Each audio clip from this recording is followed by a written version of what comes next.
तो जय जगन्नाथ आध्यात्मिक जिज्ञासा ग्रुप को प्रश्न थिला भगवान का ठारू उत्पन्न सृष्टि भगवत स्वरूप अटे किए केउ कारण ताकू जगत रूप देला तोरे हेउची भगवान का ठारू उत्पन्न होइथिबा सृष्टि भी भगवत स्वरूप अटे किंतु जीव किए किए आत्मा भितर रही स्वरूप किए माया द्वारा निजको देह भावी नवा द्वारा एक मायातीत गुरु न पाइबा द्वारा मुहि मोहर ए संसार तारा कुटुंब बंधु मोर अज्ञानी जनक ए भाव सर्वसंपद वासुदेव या सबु वासुदेव बोली जानी पारलानी से कहला ये मो पिला ये मो घर ये मो द्वार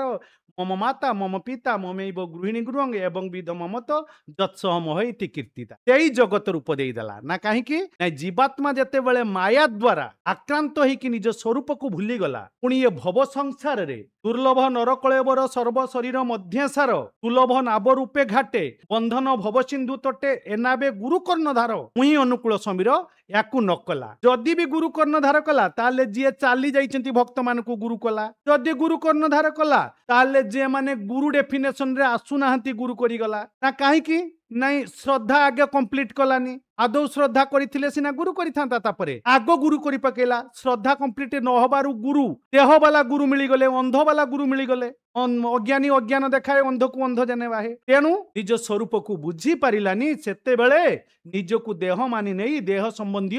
वस्तु व्यक्ति सहित आनंद रे रहिबा को इच्छा कला किंतु एइथिपाई से भगवत स्वरूप को जगत रूप देईदेला तले काहे की गीता रे लेखा हिथांता जदि एटा जगत रूप हिथांता तले लेखा हिच काहे की सर्वभूतस्थम आत्मा सर्वभूतानि चात्मनि इक्षते जगजुक्तात्मा सर्वत्र समदर्शिन जणे एठी ये ब्रह्ममय दुनिया तेणु जेते पर्यंत आमे निजे को देह मानि देइचे ये जगत दुनिया माया संसार जेते बेले आमे निजे को चिन्हि लेले गुरुंको कृपा द्वारा हेवा भी गच्छेत गुरुंको पाखकु जाई क्षत्रिय ब्रह्मनिष्ठम गुरुंको पाखकु आमे जानिबा केमिति सत्य ब्रह्मनिष्ठम ना आगो श्रद्धा कंप्लीट कले जाई कि जानि परिबो श्रद्धा शब्द विश्वास कई शास्त्र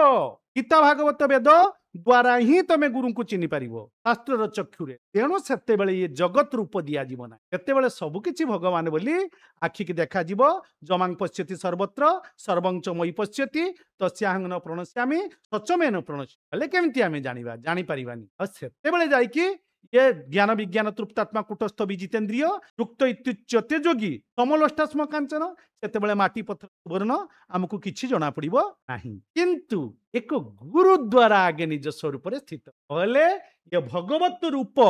दुनिया को से जगत रूप बा माया रूप